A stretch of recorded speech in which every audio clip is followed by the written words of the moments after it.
Hello and welcome to Unstoppable. I'm your host, Kerwin Ray.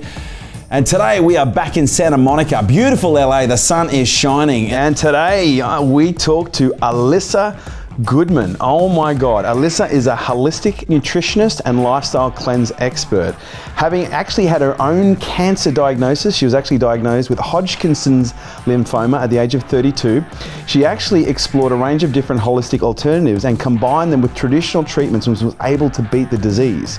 Unfortunately though, her husband Mark also received a non-Hodgkin's lymphoma diagnosis when he was only 45, and after a regimen of doctor-prescribed chemotherapy and 2 bone marrow transplant, unfortunately he died.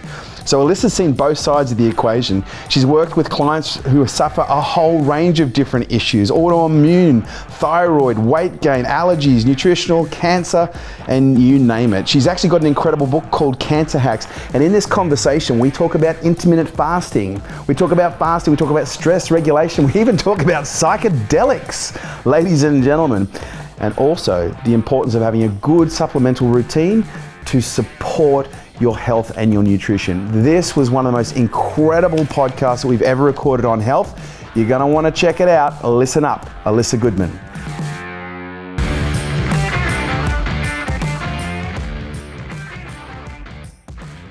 This episode is brought to you by Nail It and Scale It, the world's leading fast growth program for businesses. If you have ever wanted to grow your business faster than what you can right now, if you need to make more revenue, if you need more leads, if you need more clients, if you need to know how to plan your business in a strategic way in order to hit big goals, if you need to learn how to scale your business and grow your team and your business so that you have more freedom, then this program is for you. Imagine 3 days immersed with me where we cover all aspects of business, but we do it from an immersive but also an execution standpoint. We execute every step of the way. And we're looking at 5 key areas. We're looking at your psychology. We're looking at your marketing, your sales, your leadership, and we're looking at your planning and how we integrate these 5 key areas to grow your business and your brand quickly. So if you'd like to find out more information, kerwinray.com. Ladies and gentlemen, it's my absolute honor to welcome to Unstoppable, Elissa Goodman. Thank you for coming down. Well, thank you for having me. Oh, look, I'm stoked, especially here in Santa Monica. We just had the sailboats go sailing by. It's a beautiful day. It's a gorgeous day. And I'm excited because your story is really quite incredible. And before we actually jump into your story and everything that's going to come with that, for people who don't know who you are, who is Elissa Goodman? Is it Elissa or Elissa? It's Elissa. Okay, good. You had it right the first time. Elissa Goodman. Who is Elissa Goodman? Elissa Goodman is right now a holistic nutritionist and cleanse expert is my title. And I treat people with all kinds of health issues: cancer, autoimmune, digestive issues, hormones. I see people one-on-one, and then I run cleanses in Los Angeles. I have a soup cleanse that is not just soups, but really organic, fresh food that I cook and deliver to 100 people every month. Wow. So yeah, and it's just growing. It's really fun. So, and I have, a juice at Erewhon, which is a natural food market here. Yeah. That is really well known and fabulous. And then I have a salad at Cafe Gratitude, another really healthy restaurant called I'm Cleansed. So I'm in the health and wellness arena. Yep. And that's who I am. You've got your own signature dishes. Wow. You really are a foodie. You were saying before you're a foodie. I didn't realize to what degree. I love food. So you heal people for a living. I try to heal people for a living. What an incredible job. Yeah. And you're working at the end where you're dealing with the serious, heavy illnesses. And I'm going to assume you've actually seen illnesses in some cases that have been terminal that have resolved?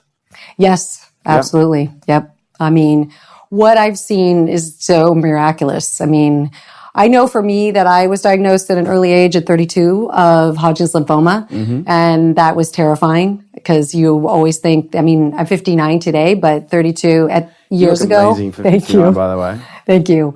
And I do feel great. I've never felt better in my life.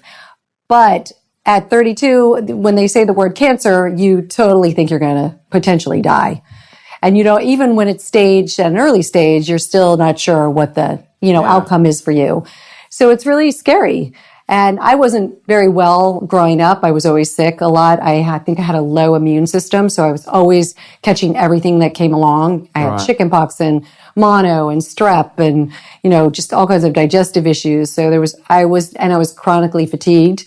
And I also had two parents who were very type A and very motivated in their life. So not only did I feel behind the eight ball with my health, but I felt behind the eight ball with my like motivation to like get things done in life, because they were movers and shakers. And because I didn't feel well, I wasn't measuring up. So I really, I think, had a low self-esteem, self-worth because of that. And then my health. So that diagnosis, I'm going to assume, was like, it was life-changing for you. Yeah. So prior to that diagnosis, were you actually in the health space, in the health industry? I was in the marketing, advertising business. Really? Mm-hmm. Okay. So where were you born? Where'd you grow up? I was born in Chicago. Okay. And I grew up in Phoenix, Arizona. I like Phoenix. I spent a lot of time in Phoenix. I won't comment on Phoenix now. It was a great place. It's just too great hot. Weather. It's too hot. got a pool, it's and the fine. politics are a little, right. not up my alley. But I grew up there, and it was a great place to grow up. But then when I graduated, I went to school in Tucson, Arizona. Okay. But when I graduated, I ran to New York City, and I never looked back. So I lived in New York. Madison Avenue. I did. Yeah. Mm-hmm. Advertising world. Okay. So loved it. Fast paced, climbing. So you became the type A that you were aspiring to be. Yeah. And you were living the life. Right. Making the money. Yep. Banking the checks, doing the pitches. Yep. Doing billboards. Yes, all of the above. above. And then one day it just all comes to a screeching halt. So what started to show up in your life at that time when you started to go, oh, I think I might be a little bit unwell? Like, what were some of the symptoms that came about? Well, I always had symptoms because even in New York, it was tough. Coming from Arizona with the warm weather and then going to the cold weather, and I was always sick and I was always fatigued, and late nights and lots of like entertaining and really bad food, bagels and coffee and, the whole gamut. Hot dogs. Living on sushi. Those were the days where we all lived on sushi. Not even healthy sushi. So you'd walk into the restaurants and they were smelly, fishy, but still it was like cheap and it was dietetic for us women in those days. So, well, it never really felt well. And one day I said to my husband, who was from Queens, who was in the advertising business as well, I said, what do you think about moving west? And he goes, New Jersey? Like, what? And I'm like, no, California. A little bit further. And he was like, he'd never been to California, never seen the Pacific Ocean. But it was not a tough sell because he was a golfer. He loved basketball, and he was with ABC TV, so they really relocated him. Yeah. It was easy. So then I landed here, and I ended up landing a dream job with Vogue magazine, and lo and behold, I got in way over my head with what they expected from me. So the expectations were really high. I couldn't meet them with my energy and just how I felt. And I was diagnosed 6 months later. So what was it that made you go to the doctor though? Because you've said were you always at the doctor? No, right. It was interesting. I didn't go to the doctor. I was getting a massage and I was sitting up just like I am now. And the masseuse was massaging my neck and my collarbone, and there was a swollen lymph node on my collarbone. Wow. And she was like, you're really not supposed to have a swollen lymph node there. You can have them on your neck, but the collarbone, so you should get that checked out. And then I went to the doctor probably a couple of days later, and we didn't biopsy it or anything, but he felt it. And he was like, oh my God, that's probably cancer. And I'm like, whoa. No one wants to hear that's probably cancer. Mm-hmm. He had not a great bedside manner. Yeah. Most doctors really don't. No, that's true. That's a sad thing, even today. Yeah, so So then the tests were done, it came back? It came back in early stage. Do you remember when the test results were read out to you? Yes, it was also quite scary because... Was it surreal? Was it one of those moments where everything just slowed down? Yeah, absolutely. Walk me through it. I kind of thought that, wow, all of the culmination of not feeling well all my life and never feeling really good about myself and grounded and calm or centered and always playing catch up, that feeling, never feeling like you ever caught up in life with anything, all came to a screeching halt. It was like, wow, all that has now caught up to me. And it was a good and a bad thing. It was a good thing because I was like, now is my time. I got to get my shit together. Because things weren't working for me. And then it was also bad because it was like, wow, I'd been living like this solidly for 32 years, not feeling so great. And culminating in cancer felt pretty drastic. Was it an emotional experience in the doctor's office that day? Very. Was your husband with you? Yes. Yeah. And they basically were like, you're going to have to do chemo, radiation. We might have to freeze your eggs because you haven't had kids yet. I had had 2 miscarriages prior to the diagnosis. So, and it was just all those. And then also, do you have a donor? Because we might have to do a transplant. It was like, they were so far ahead of what potentially might have happened, for me, and that it really even scared me even more. Wow.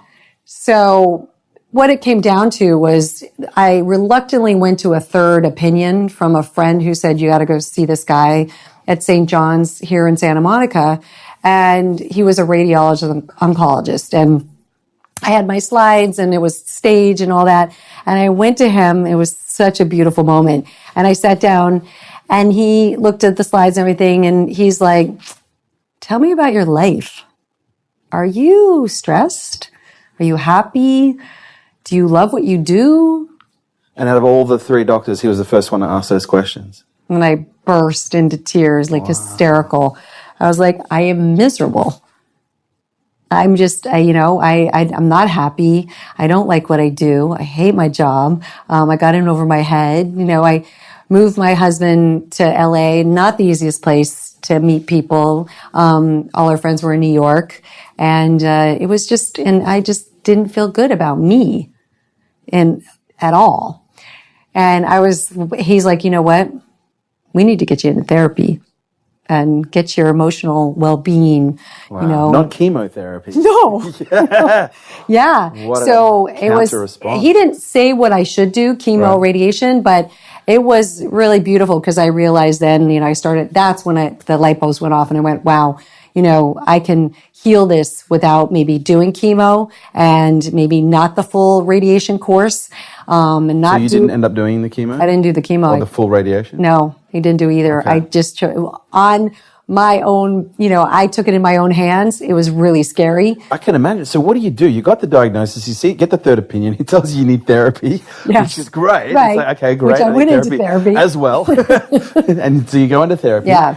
But how do you start the journey of looking for alternatives? Were you open? Have you always been open-minded? Yeah, I have always been open about it. I mean, way back in my life, my mom had asthma, and she was always, kind of looking into healthy alternatives because when she moved to Arizona, she thought it was going to be a great place for asthma, but it really wasn't. With all the lawns and irrigation and everything, it wasn't great for her asthma. So she was always into looking for alternatives. She took, Diet Coke and Coke out of our house, sugar. And, she also was, whole wheat bread instead of white and all those things. Not that I didn't go and get those things elsewhere as a kid, but, she was definitely on that. So the influence was there. The influence was there. Yeah, okay. Absolutely. And, I had gone to this health ranch in Mexico. It's in Tecate, Mexico. After the diagnosis? No, before with her when I was a teenager. I absolutely hated it because I went with her and her old woman friends. And I was this young 15, 16-year-old girl. Oh, God, that'd be a nightmare. It was a nightmare. 15-year-old woman, yeah. And it was yoga and meditation and really healthy food and hiking and, all this beautiful stuff. But so I did see these women. I mean, I do remember seeing these women transform in 7 days. They came in depressed, not sleeping, hormone issues, all of these things ran the gamut. And then by the 7th day, they were different women. They were dancing on tables, and really happy. So I was like, whoa, this, amazing what can happen in 7 days. Yeah. And so I kind of tapped into all of that. And I did. I just went down that roadway I became vegan. I started juicing. I went into therapy. I also looked into holistic alternatives. I went to a naturopath. I went to acupuncture. I did it all, basically. And so that's lots of great places to go. But what ended up being your prescription for treatment? What were you did acupuncture? Yeah. The treatment was, I did half the radiation. Okay. So I did that. And then during that time, I did all of these alternatives. Okay. And then I ended up, being fine. So I was lucky. Is this when you introduced fasting? Did you fast? I definitely cleansed. Right. I was actually doing more juicing in those days. So, a little bit of master cleanse Yep. You probably know that in those days. And then Wow, that's juices. old school. And then I'd have salads. I really couldn't kind of go through the day without eating something. Okay. So I would eat raw food or something, or like a soup. Okay. So- Are you hypoglycemic or? I am. Right. Yep. So Low blood pressure. Okay. Yeah. So you went Adrenal fasting, fatigue.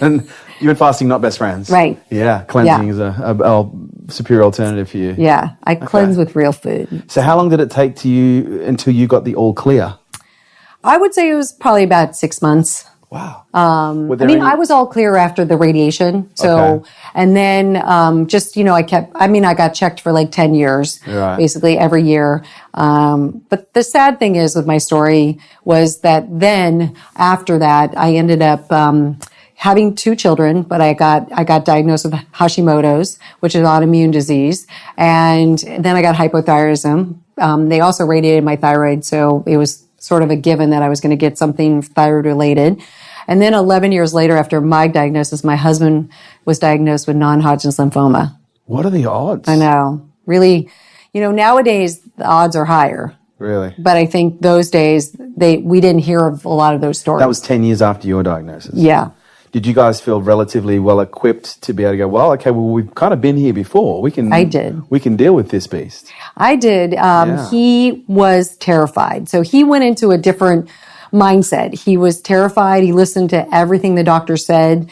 He was a little farther along than my diagnosis. His dad also passed away of melanoma when he was 2. I don't know if that played into his emotional, feeling about cancer. Yeah. So that I know that was terrifying for him when his dad died. And How old were your kids when the diagnosis came through? so they were 7 and 4.5. Wow. Yeah. Okay. So he ended up dying 1.5 years after his diagnosis. He was 45. He had 2 bone marrow transplants, which is a little bit unheard of in 1.5 years. And he really they took him down to nothing. Like he died of fungal pneumonia. He really didn't die from the cancer per se. That's what I've heard. Most people who end up dying from cancer don't end up dying from cancer. It's the immune issues that come with it. His immune system was completely shot. And the interesting thing is, he looked really strong and healthy but Were you trying to provide advice to him that he just wasn't receiving? yeah. That It was I can imagine heartbreaking. it's one thing to have someone come to you as a client and you're giving them advice and like, oh no. Oh look, I'm going to do my thing, and there's no real connection. It's another thing if it's a friend.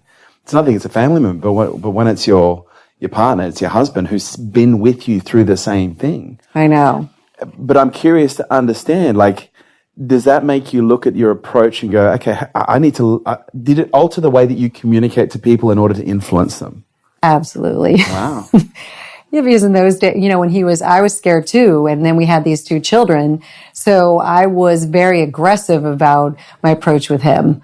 And, I really was trying to force some issues on him. Okay. So, which wasn't the best either for where he was at with his But it's emotional understandable, well-being. yeah. So, but he was like, interestingly, he loved sugar. He was a sugar, he had to have dessert after every meal, not that sugar personally, solely gives you cancer. He also was a huge animal protein eater. He definitely ate the Atkins way. Right. There's a lot of things that after, learning about all these cancer and what causes cancer, that he did, more so than I did. Not that, he exercised, he was very stressed. He was a high stress guy, really stressful job, but he would get up at 5:30 in the morning and do like a really hardcore workout. He never gave himself like time to really chill and relax. Right. So he didn't sleep many hours. Sugar was his thing. I mean, he was really, trying to climb the corporate ladder fast. And he wasn't really taking care of himself, I think, in a loving way, the way he should have. What were some of the biggest lessons you learned from a specialist perspective in terms of, because I see this all the time in business where you see someone has a problem, you go, oh, I got the answer for that. And they're like, oh, no, I'm fine.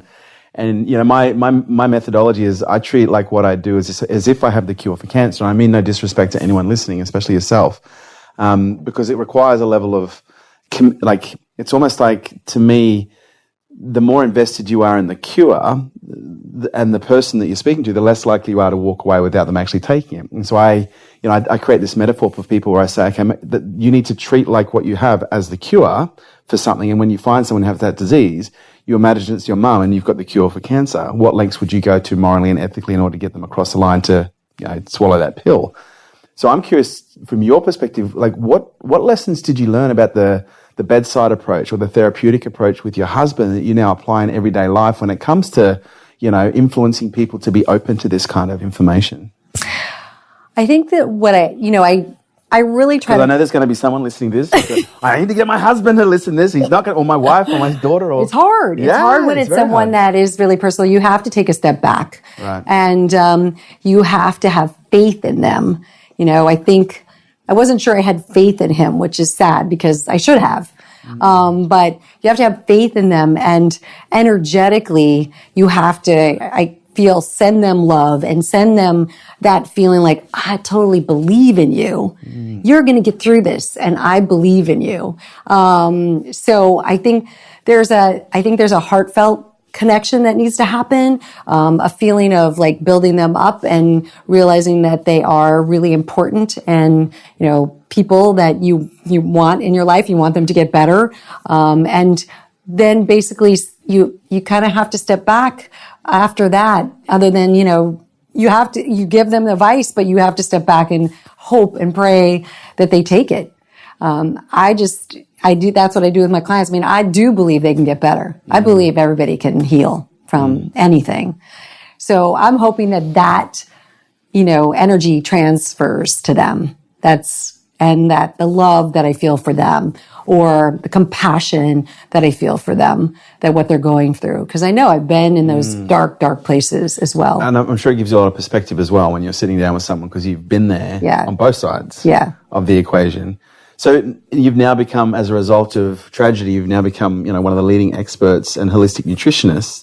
What I'm curious to know is, when someone presents to you now, do you customize your approach when it comes to health, depending on the individual, or do you think it's like a one size fits all? Absolutely not a one size fits all.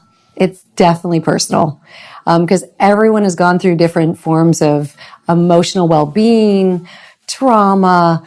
They all come to where they are today in such different ways. How they were raised, how they ate, just in terms of how they were loved. All of those things are so crucial. I think that, I was saying earlier, Yeah, I was going to say, you mentioned. Yeah, the first 7 years of your life, your subconscious is fully downloaded. So I think, also in birth in utero, when you're in the womb, there's a lot of stuff happening for mom and dad, that you can feel and sense. I think we sense that. So I think when you come into the world, do you come into the loving environment with your parents and where you are, in your family? And is it the safe environment? Those are all things I think that are crucial that I ask people. Because a lot of times I would say majority of the cases that I see, they would say, no, it wasn't loving. It wasn't safe. God, now that I go back to that, this happened. My parents got divorced, in those early years. There was a death. There was, abuse. It can be something to someone saying you were not smart or you're not pretty, or, those things leave an impact in us, in our DNA and our cells when we're so young and we have no voice. We just kind of absorb it. I think all of that is so crucial for, where you're at today and what kind of illness you might have. Because you mentioned that with everyone that you've treated, they've usually had one or more mild to severe traumas within those first 7 years. Totally. In every single case. Yeah, every single case. And we've all had trauma in our life at some point. So I guess the question then begs to be asked, how much of the diseases that we're seeing coming through, how much of them are, let's call it lifestyle, health, nutrition, and how much of it is, trauma or energy, Yeah. That's such a great question. I love this question. I think it's trauma, energy. I think that there's a book that came out a couple of years ago called Radical Remission. It was written by a woman, Kelly Turner. She did her PhD for 10 years and she interviewed stage 4 cancer cases, let's say, speaking of cancer. And she came up with 10 modalities of how these people healed. These people healed from stage 4 cancer. The 7 of them were emotional. So the 8th one was food, 9th one was supplements, 10th one was exercise. Wow. This says it all. I mean, definitely those things play a part. Yeah. Diet, the toxins we're exposed to, which is a big thing for me in my cleansing world. We're exposed to toxins in the womb. The mother's milk has toxins. We come into the world, as you know, with the water and the air and just, the clothes we wear or the food we eat. I mean, it's toxic. And then we get these viral issues that come into play with our the sicknesses and viruses and pathogens, and they all love to hang out in the body, and they hang out in the organs. So they party in the organs. And basically, you can live your life with toxic organs, let's say. We all have microscopic cancer cells. But if you're stressed and emotionally not doing well, not taking care of yourself, not sleeping, and not eating well, nutrient deprived, all those things, then I think these illnesses raise their ugly head. I was having a conversation the other day with a really interesting character who said his belief was, he said, I believe that all disease and all cancer is some result of stress, whether it be, biological stress in the form of the stress we put our body under based on the foods that we're trying to consume, psychological stress, mental stress, emotional stress. He says when you add all those factors up, they essentially create an environment that, if left unregulated, will create blockages and become toxic. And he said, so his words were, he said, my belief is the real cause of cancer is the inability to regulate stress in whatever form that takes. What's your take on that? 100%. Yeah, right. Agree with him. Yeah. It's, we don't know how to. We're living in a stressful world. So, just now I think we're, really tapping into more meditation and more yoga and trying to, do meditation and breath work and all these things that will de-stress us more often. But it's just really been in the last 5 years that we have, those apps have come up or, like meditation studios and all these things have popped up. So because of what's happening, illness rates are not going down. The cancer rates are going up. Autoimmune rates are going up. I mean, we're not a healthy society, and it is because of stress. Do you think we need to start looking at, as a society, a much greater focus on early intervention? And I'm talking in the first 7 years. Because it's interesting, if you look at disease, if you look at cancer, if you look at addiction, they can all be traced back to the individual's inability to regulate. Yeah. And so to me, it seems like there's this chronic epidemic of inability, individuals with the inability to regulate effectively. And it seems to be then being passed on and then passed on. And now it becomes a genetic download. Yeah. How do we break the cycle? I love that question too, because, I think you can break the cycle. I mean, that's what I've tried to do I have 2 girls. They're 24 and 21. Is it fair to say in your belief system that some of the stress that we deal with isn't actually ours, it's ancestral? Yes, absolutely. Okay. Yeah. Well, so I love therapy. I love talk therapy. I love energy healing. Reiki, all of the different modalities of really tapping into that ancestral. Psychedelics? I love psychedelics. I've done 2 psilocybin journeys this summer that were life-changing. Fantastic. Absolutely life-changing. And I got to visit and see all of my ancestral, some of it, not probably all of it, but beautiful. Lineage that I came from. Yeah. I mean, it was really amazing. I had that on a DMT experience. I got shown I had 2 experiences. One was, one was psilocybin, one was DMT. Right. And the first one on DMT, I got shown my blood lineage. And she was like, I want you to see how many people have been born and died to get you to where you are right now. Look what we've gone through to get you here. Yeah. And the second one was, ancestral energetic, where I was surrounded by medicine men and shown that you come from a long line of medicine men. Wow. And I was completely blown away. It was incredible. And it's one of those things until you experience it, it's hard to talk about. It's hard to talk about. I know. What was the therapeutic value for you in doing those journeys? The first journey was so incredible because I did it to just tap into was everything going to be okay? Were my girls going to be okay?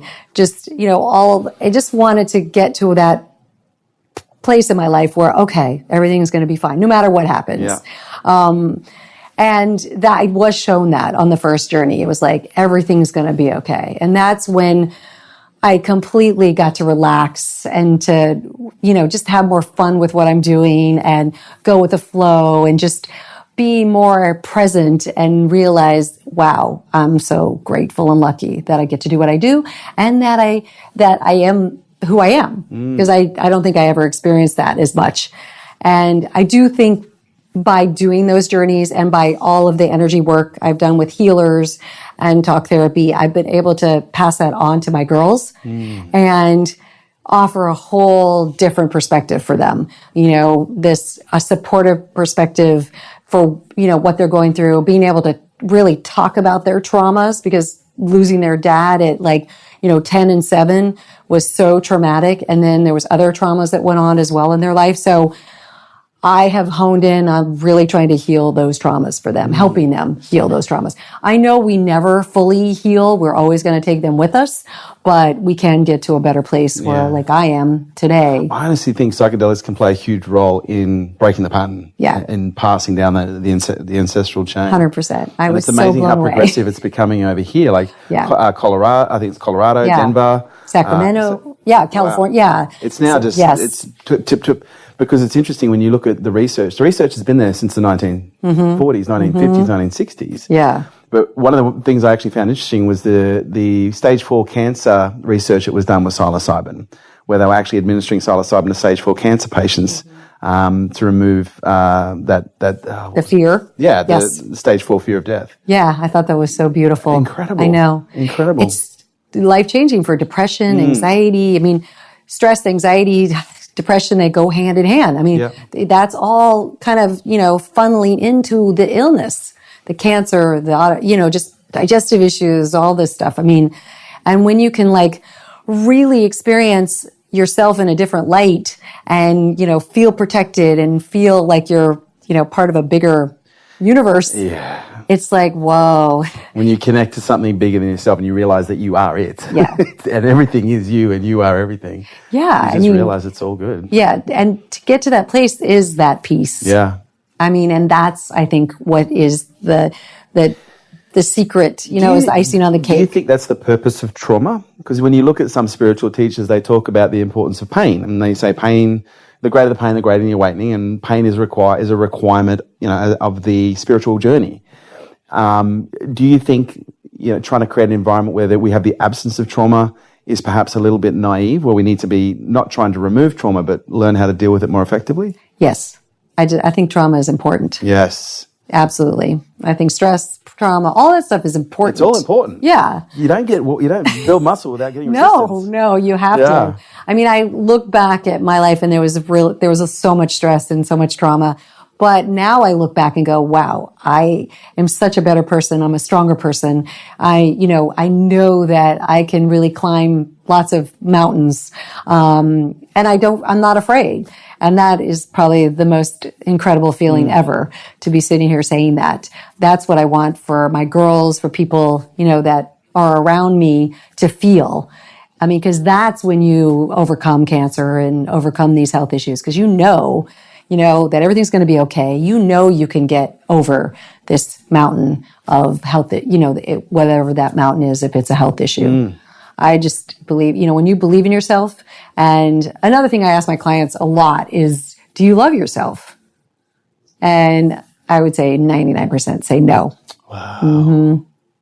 So with the journeys, and with therapy and energy healing, you can tap more back into that. And I think that is crucial. We are really lucky to be living in a very exciting age when we're looking at the third wave of psychedelics. We're now looking at the FDA calling MDA one of the greatest, therapeutic intervention tools for PTSD.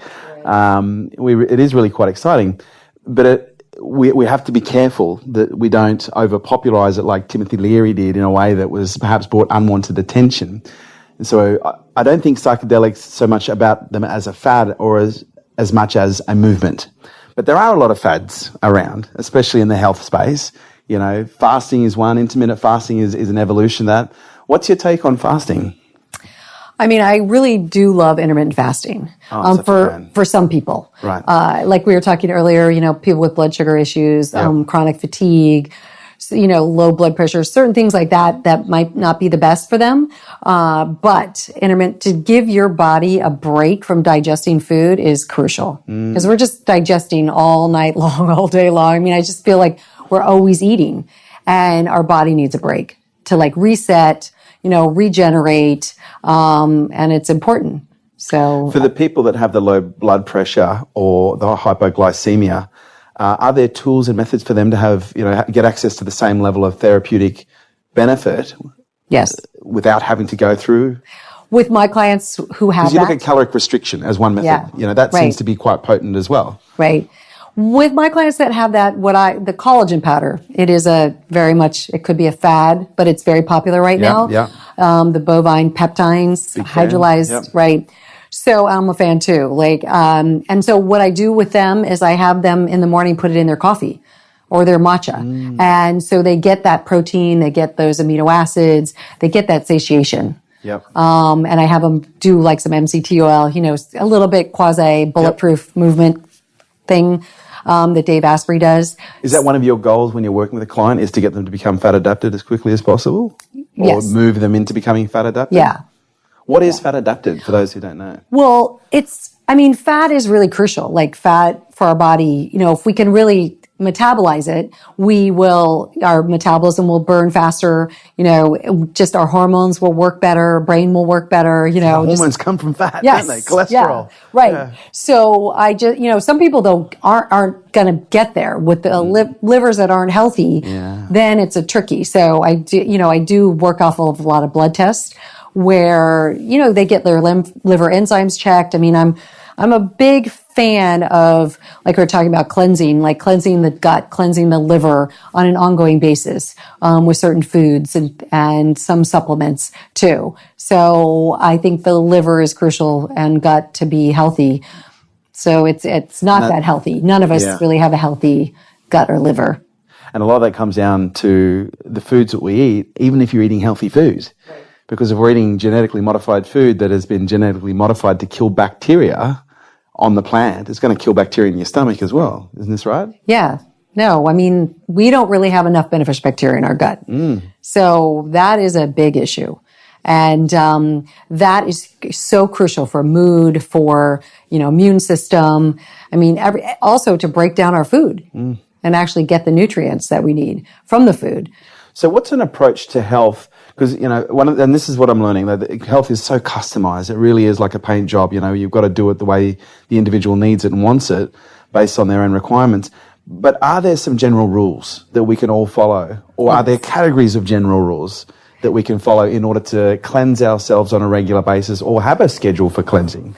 Absolutely. It's not supposed to be hard. So, when we say cleanse, detox, people kind of go, they freak out because they think it means like, I got to juice all day, I got to drink water all day. But cleansing is just about de-stressing, getting yourself back to a more peaceful place. Sleeping like 8 hours. I call it 8-9 hours for, my clients. Some people are fine with 7, but, so your body can reset and regenerate, and your cells can, duplicate in a healthy way. It's drinking enough water. It's all these free things, drinking half your body weight in water at least, filtered water that's clean. That's half your body weight? Half your body weight in water at least. Every day? Every day. Yes. Hang on, let me get this right. Half your body weight in water. So if I'm 90 kilos, I should be drinking 45 kilos of water a day? Get the fuck out of town. Yeah. Yeah. So I know, I don't know the kilos. How many ounces is that? What does that translate to? That's like 45, there's 30 grams. So, because I know for me, it's like I'm 60 ounces. Right. So, weigh 112. We're getting older now. Yeah. So 60 ounces. So Yeah, right. So really, water is crucial. Like, we need to be hydrated. Yep. That's so important. And then eating real food, going back to no added sugars, getting away from the gluten and the dairy and the GMO and the processed foods, and eating real food is gluten an enemy? Because it's been around for centuries. I know. We've been eating pasta and bread for centuries, but now all of a sudden it's being demonized because of gluten. But I'm hearing some people say, gluten's just, he's getting the rap. It's actually the GMO that is causing these issues. It's the way that these foods have been modified and how it's affecting the bacteria and the digestion and the gut. What are we to believe? It's that. You're right. The GMO and how these foods and how wheat is being raised these days. I mean, there used to even the pesticides that are being used. Yes. Yeah. I mean, there used to be like a certain number of chromosomes for wheat. Right. Now those chromosomes have like doubled. So it's kind of like it's just hard for us to break down in our body. So everything's, and also breads and like all the wheat things, we've added gluten to the products to make them bigger and fluffier, especially in America, Right. So, I mean, you go to Europe and people can definitely eat the pizza and the pasta and not have stomach issues or digestive issues and be fine with gluten. But here we've just, yes, the way we raise the wheat, the GMO, the added gluten to the products and how much we eat. We overdo breads and, pastas and all of those things. That's, overdoing foods is also an issue because coffee, as you know, isn't bad for you, but overdoing coffee can be bad for you. Sugar isn't bad for you, but overdoing it, right, is bad for you. So it's like, it's just overdoing. Bad for you if you overdo it. It's like right. Moderation. Right. So it's like, gluten is just, it is getting the bad rap, or soy is getting the bad rap. Yeah. Because, in Japan, people eat soy their whole life, right? Yeah. And are healthy. I mean, some of the longest living people in Okinawa live on soy. But here, it's because it's GMO and it's heavily processed and it's soy lecithin is in all these processed foods. We build up an intolerance to it. One of the things that I've learned through my own fasting experience, I had a health crisis in 2000 where I just woke up one day and I just had all these just red lumps all over my body. Like they just came up out of nowhere and I had no energy, could barely get out of bed. And I went to the doctor and the doctor said, okay, and I hadn't been to the doctor at this point maybe 8 years. And the doctor gave me because I was relatively healthy but I wasn't healthy per se, but I'd been a personal trainer, I was a bodybuilder. So I knew how to eat well. And then I get given the script for antibiotics. I remember thinking, this isn't the way. And I went home that day and I read a book on fasting and on water fasting. And from the moment I picked up the book, I stopped eating for the next 5 days. And what happened over the next 5 days was actually quite miraculous. By the 5th day, not only had I lost weight, which is a great bonus, I had more energy, more clarity.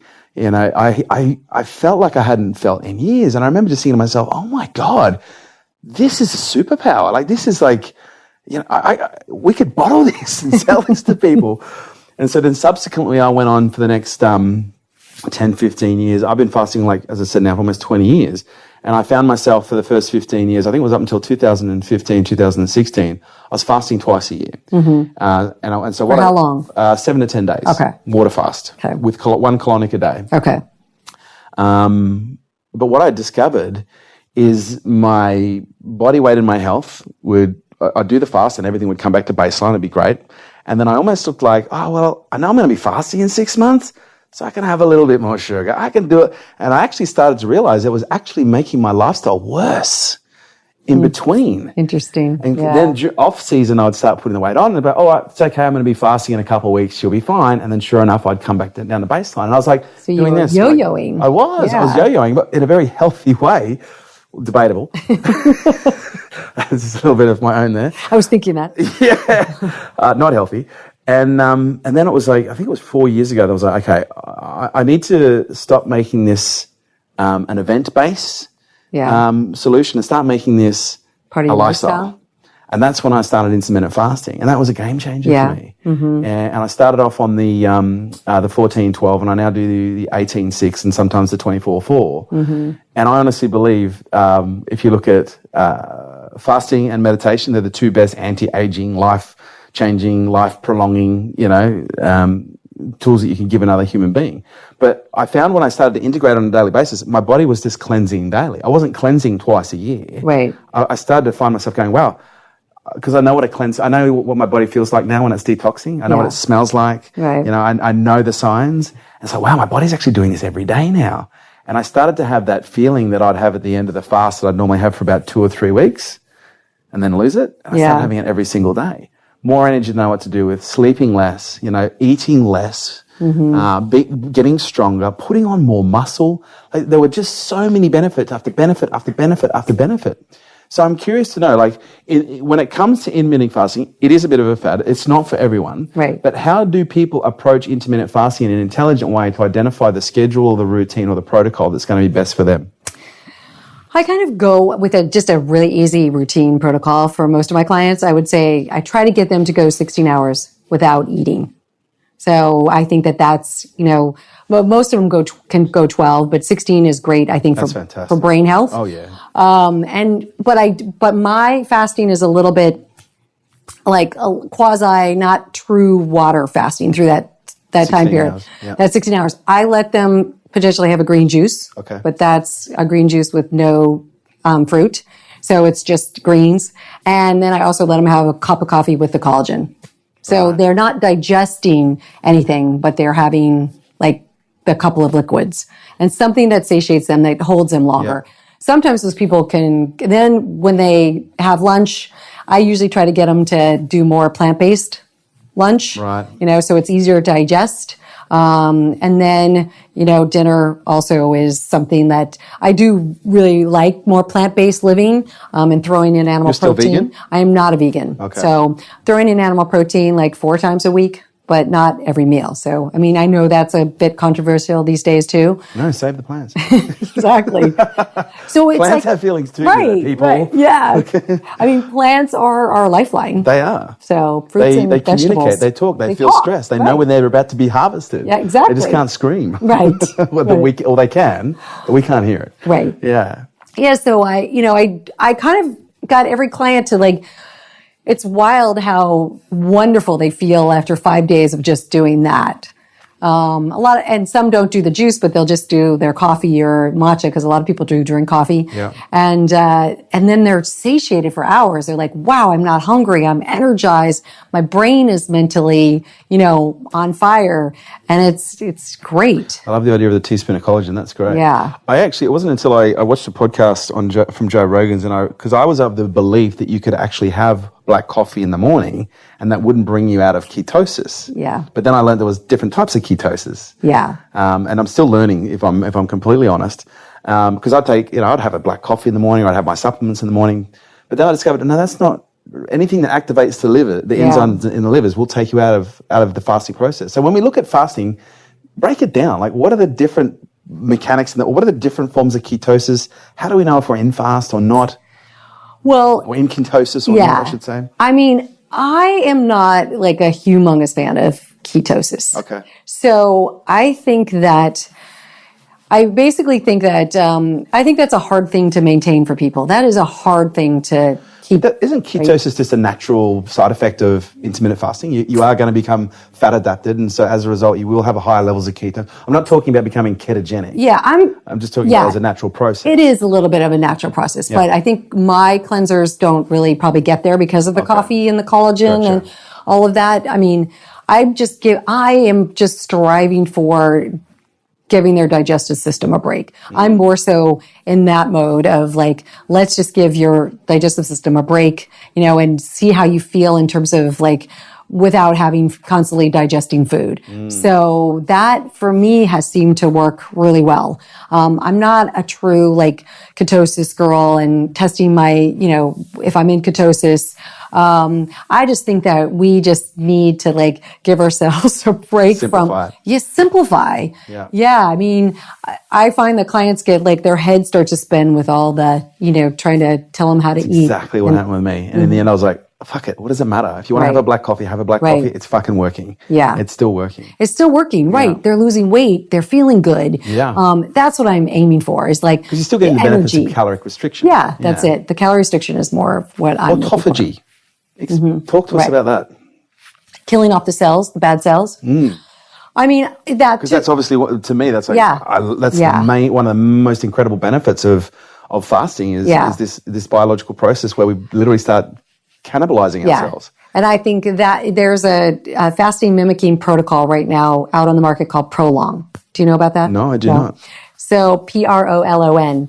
And it was designed by the head of the Longevity Center at USC. Okay. His name is Dr. Longo, Robert Longo. Okay. And it's very popular right now in the States. And it is a 5-day fasting mimicking protocol where in a box, you get all of the food you need for the 5 days, and you put your body into, you kill off the bad cells. And he basically says it's incredible for anti-aging. You just do this 3 times a year, and you really could turn back the clock.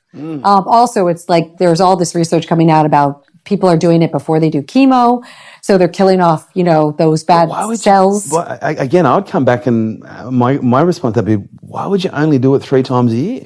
Because if you're doing intermittent fasting properly, you're doing it every day. Yes. Yeah.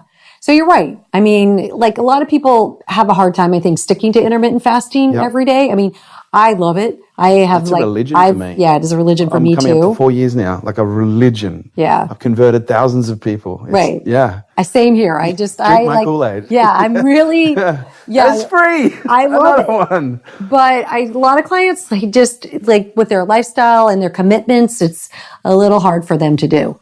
So I think that's bullshit. Because when you say, because people say, I'm a little bit too busy. It's like, great, it'll be perfect for you. Well, what do you mean? Well, now you don't have a meal. to. Yeah, you don't have to. Just get breakfast. Make breakfast. You just got an hour of your life back. Right. Yeah.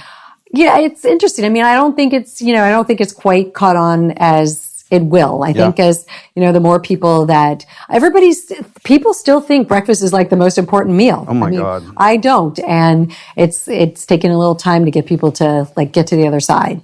So, and, people are always saying like, oh, I have, blood sugar issues, or like, I'm starving when I wake up.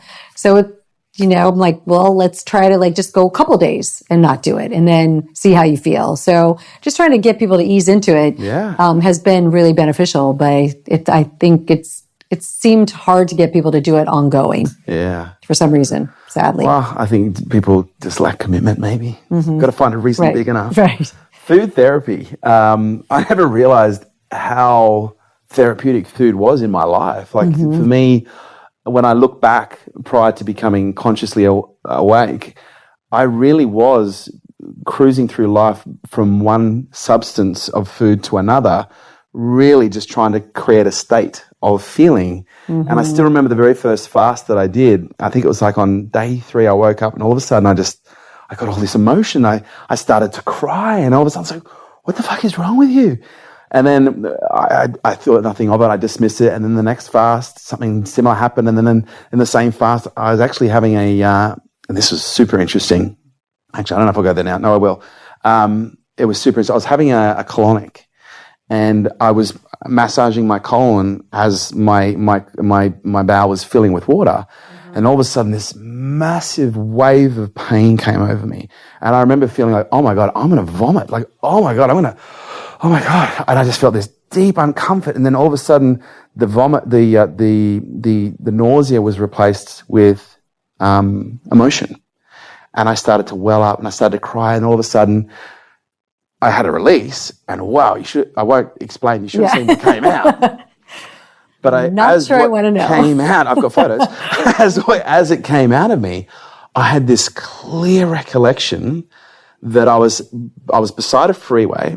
I was eating a hot dog. I was drinking a strawberry milk, and I was having a vicious argument with my girlfriend at the time. Whoa! So vicious that the police had pulled over and asked us if we were okay, because we were just having this screaming match. It was like a 2 hours, and in that 2 hours screaming match beside the road, I had eaten 2 hot dogs and drunk basically a liter of strawberry milk. And all of a sudden, this memory came flashing back to me, and I was like... And that was a true memory? That was a true memory. And I was like, what's that all about? And then I started to research and realize that, as we consume food, we're imprinting information, we're imprinting energy, information, thought, memories. And that stuff's actually traveling through our body. And depending on the constitution of that food, if it gets stuck in there, so is that energy. And I had no idea that I was trapping emotions inside me that I was actually trying to relieve through the substances that I was using, food therapy. Yeah. And it wasn't until I removed the food that all the issues came to the surface, and it actually gave me the opportunity to deal with it. And that to me was one of the most therapeutic aspects of fasting, was going, wow, I actually didn't just create the space for my body to heal. I actually created the space for my soul to actually heal as well. Is this something that you see is quite common with the work that you absolutely. Do? Absolutely. It's like, it's such a beautiful thing to actually see people get to that place that you're talking about. Yes, they remove like their cravings or the things that aren't good for them. And, even though we get addicted to these substances that aren't good for us. And when they remove them, yes, like it's very emotional and, because we're doing it for a reason. We're eating those things that we know aren't good for us because we're stuffing down feelings, I think. And then, so when we let it out, when we let those foods go, then it leaves space for the feelings to come up. And actually, like, again, it's like the truest form of health is dealing with the emotional component and also dealing, with the deep rooted, whatever's going on, toxins, just like stuff in the body that emotionally and physically is where it's at always. Like, I think it feels like every time I open Facebook, or if I'm getting online, I'm having another supplement thrown in my face, an anti-aging supplement, a fat loss supplement, a super vitamin, a superfood. It's sometimes very confusing to know, especially when you have some health professionals saying, you don't need any supplementation, you just need a good healthy diet. And then you have people saying, well, it's hard to get a good healthy diet because even eating good foods, there's often no nutrition in it. You sit there and go, fuck, well, what am I supposed to do? Yeah. What does a good basic supplement regime look like? That's the supplement market is so crazy. $1 billion business. I mean, we are being... The next trillion, yeah. Trillion, yeah. We are being bombarded and it's so scary. People are trying, one supplement today, another one the next day. I mean, they're just loading up on these supplements. And I think that is so incredibly toxic, by the way. I mean, I just think that, not even knowing what works for them and what doesn't work for them, they're just like loading their body up because somebody that they follow on Instagram or social media, says that it's good for them. So it is very scary. And I think that there are certain supplements and vitamins and minerals that you can't get from your diet. So we do know that magnesium, I'm sure you know that it is one of those crucial minerals that is not in the soil. And it has 300 different enzymatic reactions in the body. So it really does, it helps the cells talk to each other. So magnesium is kind of crucial, I think, for most of my clients. I have them take magnesium. I think also omegas, like the anti-inflammatory fish oils, like a really high quality one, is one that's been filtered. One that's been filtered is really crucial too for lowering inflammation in the body, because I think it's hard to get those omegas through your diet. Especially because you don't want to eat probably that much fish that isn't healthy fish, because it's really, the waters are really polluted. Then vitamin D is another one that, we're very, very low on, because we absorb vitamin D through our pupils of our eyes. So we wear sunglasses out there, we're not absorbing it. And we're also, really not out in the sun enough, so we're not absorbing it through our skin. So vitamin D is also really crucial. And then probiotics for me are really important, because I just think that everyone should be on a good probiotic. I know. I do too. I mean, I've seen life-changing circumstances with just putting people on like 50, I do 50 billion and up. So I'm 50 billion, 100 billion, 150 billion. I actually think that it's crucial. So fermented foods, but the probiotic is crucial. So we don't have enough beneficial bacteria in our gut. And that is a problem. Is it still safe to eat fish? Wild fish. Wild fish. Yeah. And maybe not like every day, 3-4 times a week at most. Okay. And hopefully it's a really high quality Norwegian salmon. It's, Atlantic. I mean, I think the Pacific is polluted. It's tricky. Yeah. It's a tough one. Mm-hmm. It's very tough. And it's becoming harder. Mm-hmm. All of the animal protein is becoming harder. It's all like filled up with antibiotics and what hormones. are some of the best protein replacements? You've talked about collagen, but I'm curious, is there others, or is that the one that you would recommend the most when it comes to maintaining a high protein diet? Because a lot of people say when it comes to training, I know you've got to eat food-based proteins. Yeah, but you can have powders, but that's not going to give you the same benefits, for an athlete that a food-based protein or an animal protein does. What do you do? Well, I mean, we do know that there's really fabulous athletes out there that are plant-based and vegan. This is true. This is very true. So basically, I lean more on that. I do like the collagen powder if it's a grass-fed and really high quality. But in terms of, I'm a soy girl. So I'm an organic soy girl, whole soy product, like edamame, a cup of edamame is 20 grams of protein. I love tempeh. It's fermented, so it's easy to digest. So 4 ounces of that is like almost 20 grams of protein. I love lentils, chickpeas, the beans, because you get sprouted ones. They've already had the hard outer coating of them removed, so they're easier to digest as well. And they're more bioavailable for with the protein. I love all of those, and plants and quinoa and nuts and seeds and all of that. So, I basically think you can get most of your protein that way. That's a good point. I'm a flexitarian, so I do watch what my body wants, and I do love salmon, and I do love some wild fish. I also, every once in a while, will have chicken, or I actually am not really a steak girl, but I will have a really good, high-quality grass-fed burger twice a year type of thing. So I sort of see what I crave. Yeah. So I'm not really, definitely, I couldn't live vegan. I don't think that it's not enough food for me. Okay. Elissa, this has been a phenomenal conversation. Really phenomenal. Hey? Covered all the bases. We get a lot of shit done. Book. Do you have a book? I do. What is it? It's called Cancer Hacks. I love the name. So it is basically what I did and my husband did right and what we did wrong in our cancer journeys. And then just all of the stuff that I've learned along the way with cancer clients and patients, in terms of, what you can do to maybe not get a cancer diagnosis and what you can do when you actually get diagnosed with cancer. So, and I have another book in the works. Yeah. It's called Autoimmune Hacks. Nice. Because I put myself into remission for Hashimoto's hypothyroidism after 23 years. So I'm just talking, autoimmune is a huge topic right now. So one of the things I love about your story, and I'm so grateful to have you on the show, so thank you, is you're a real practitioner. You're not because to me there's a difference between a student and a practitioner. Like a practitioner is someone, you've been there, you've done that, you've been through it yourself and also with your husband as well. And your journey is incredibly inspiring. And I know there's going to be a lot of people that will be inspired by this. So if people want to reach out to you and talk to you and contact you, how can they find you?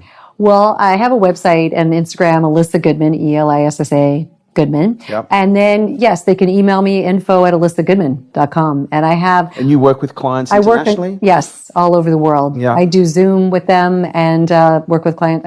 That's my favorite part of what I do, is just being able to tap into what they need and be able to support them and guide them. Because like we were saying along the way, it's really not supposed to be hard. And I think people feel like, oh my God, this is so hard, because we are so inundated with information these days. We don't know which way to turn, so we just give up. Yeah. So to have somebody there that knows kind of what to do and how to do it in a simple way that works for each individual, I think is the best gift I can offer. Elissa Goodman, thank you so much for being unstoppable. You are unstoppable. Thank you. You're welcome. Thank you. It was fun. This episode was brought to you by Nail It and Scale It, the world's leading fast growth program for business.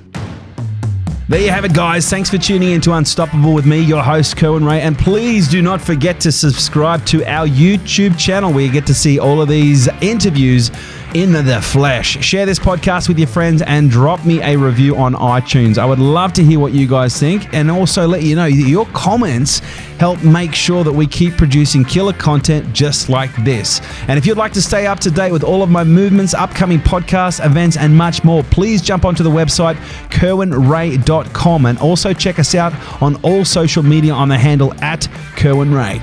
Thanks for joining us.